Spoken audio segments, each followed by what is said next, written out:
नमस्कार, आज की बड़ी खबरों में आपका स्वागत है। मैं हूं आपके साथ अनु भारद्वाज और आप देख रहे हैं न्यूज गंगा। आज की बुलेटिन में बात करेंगे क्यों उत्तराखंड में पंचायत चुनाव पर लगी रोक, बताएंगे आपको अबू आजमी का बड़ा बयान, दिखाएंगे आपको कैसे दिल्ली में अब आसान होगा बिजनेस करना। बुलेटिन के आखिर में देखेंगे कैसे इजराइल के लिए ढाल बना अमेरिका। लेकिन दिन भर की तमाम खबरों से पहले एक नजर सुर्खियों पर। जनता रहे अलर्ट, प्रशासन बार बारिश में सुविधाओं पर दे ध्यान, सीएम मोहन यादव ने की अपील। बलिया में बारिश बनी जान के लिए जोखिम, 3 साल का बच्चा नाले में बहा। ईरान पर अमेरिकी हमले के बाद यूएनएससी की आपात बैठक, उठी सीज फायर की मांग। योगी शाह की 15 दिन में तीसरी बार होगी मुलाकात। अमित शाह 2 दिन की यात्रा पर वाराणसी जाएंगे, वहां एक क्षेत्रीय परिषद की बैठक में हिस्सा लेंगे।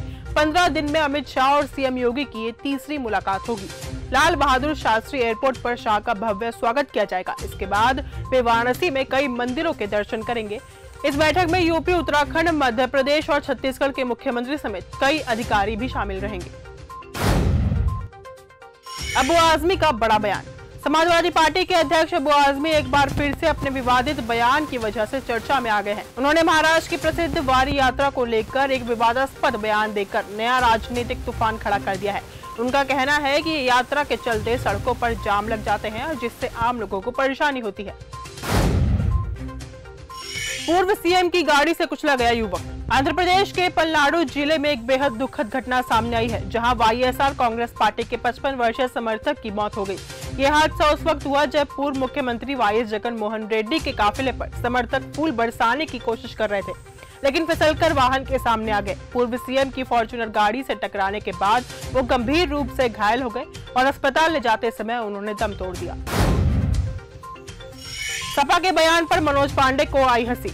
समाजवादी पार्टी ने राज्यसभा चुनाव 2024 के करीब 1.25 साल बाद अपने 3 बागी विधायकों को निष्कासित कर दिया है। इनमें से एक विधायक मनोज पांडे भी हैं। मनोज पांडे ने बीते वर्ष फरवरी 2024 में हुई राज्यसभा चुनाव में बीजेपी का साथ दिया था। उत्तराखंड में पंचायत चुनाव पर लगी रोक। उत्तराखंड में हाईकोर्ट ने पंचायत चुनाव की प्रक्रिया पर रोक लगा दी है। हाईकोर्ट की रोक के बाद से अब फिर से आरक्षण प्रक्रिया शुरू की जाएगी।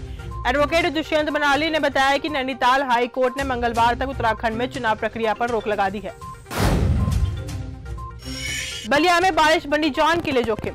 उत्तर प्रदेश के बलिया में वर्षा जनित हादसों में एक व्यक्ति की मौत हो गई और 3 वर्षीय एक बच्चा नाले में बहकर लापता हो गया। पुलिस ने रविवार को यह जानकारी दी। इसके बाद से बच्चे को ढूंढने की कवायद तेज हो गई है। ईरान के बाद इजराइल से भी निकाले जा रहे भारतीय। ईरान और इजराइल में बढ़ते तनाव के बीच इजराइल ने अपना एयर स्पेस बंद कर दिया है, जिसकी वजह से भारतीय नागरिकों को बाहर निकालने में मुश्किलें आ रही हैं। सूत्रों की जानकारी के मुताबिक ऑपरेशन सिंधु के तहत बीती रात को इजराइल में भारतीय मिशनों ने 160 भारतीय नागरिकों को निकाला। दिल्ली में अब आसान होगा बिजनेस करना। दिल्ली के उपराज्यपाल वीके सक्सेना ने आदेश दिए हैं कि अब दिल्ली के कारोबारियों को पुलिस से लाइसेंस लेने की आवश्यकता नहीं है। सीएम रेखा गुप्ता ने कहा कि सरकार मैक्सिमम गवर्नेंस और मिनिमम गवर्नमेंट की नीति के अनुरूप कार्य कर रही है। गृह मंत्री अमित शाह ने कहा कि पुलिस का काम लाइसेंस देना नहीं बल्कि राज्य में अपराध को नियंत्रित करना है। उत्तराखंड में बारिश के बाद पहाड़ी से गिरे पत्थर। उत्तराखंड में लगातार हो रही भारी बारिश की वजह से बद्रीनाथ नेशनल हाईवे पर सड़क ब्लॉक हो गई है। चमोली पुलिस ने इस बारे में जानकारी दी और पहाड़ों से गिरने वाले पत्थरों की वीडियो भी शेयर की। हालांकि सड़क को खोलने का काम चल रहा था, जिस वजह से आधे घंटे में राजमार्ग को फिर से खोल दिया गया। जमुई में चाची ने भतीजे से रचाई शादी। बिहार के जमुई जिले से रिश्तों को शर्मसार करने वाला मामला सामने आया है। यहाँ एक महिला ने रिश्तों में भतीजे लगने वाले युवक से मंदिर में शादी कर ली। खास बात यह है कि इस शादी में महिला का पति भी मौजूद था। मामला टाउन थाना क्षेत्र के सिकरिया गांव का है। दिलजीत की फिल्म में पाकिस्तानी एक्ट्रेस को देख भड़के लोग। दिलजीत दोसांझ की हॉरर कॉमेडी सरदार जी 3 का ट्रेलर रविवार को रिलीज हो चुका है। ट्रेलर में पाकिस्तानी एक्ट्रेस हानिया आमिर भी नजर आई हैं। इसके बाद से अब दिलजीत को ट्रोल किया जा रहा है। दरअसल पहलगाम आतंकी हमले के बाद से पाकिस्तानी कलाकारों पर भारत ने बैन लगा दिया था।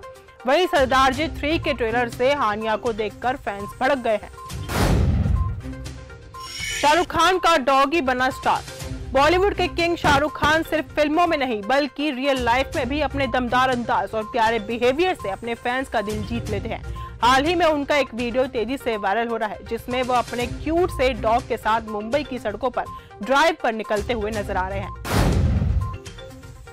इजराइल के लिए ढाल बना अमेरिका। अमेरिका ने इजराइल के परमाणु ठिकानों पर हमला कर दिया है। अमेरिकी राष्ट्रपति ट्रंप ने बीते दिनों ईरान को चेतावनी दी थी, लेकिन ईरान और इजराइल के बीच चला युद्ध अभी तक थमा नहीं था। अब अमेरिका भी इसमें कूद चुका है। ईरान ने जवाबी कार्रवाई करते हुए इजराइल पर बैलिस्टिक मिसाइल दागी थी। हालांकि अमेरिका ने इसके हमले को नाकाम कर दिया। सीरिया में चर्च के अंदर आत्मघाती हमला। सीरिया की राजधानी में हुए आत्मघाती हमले में 15 लोगों की जान चली गई है।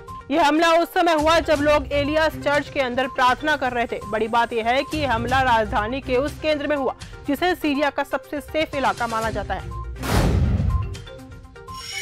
यूएनएससी में ईरानी राजदूत का बड़ा ऐलान। ईरान के राजदूत आमिर इरावानी का कहना है कि अब अमेरिका को तो पक्का मानेंगे। उन्होंने यूएन में इसके 5 कारण भी गिनवाए हैं। आमिर के मुताबिक अमेरिका ने हमला कर उसके साम्राज्य का उल्लंघन किया है। अपने भाषण में आमिर ने सुलेमानी की मौत का भी जिक्र किया।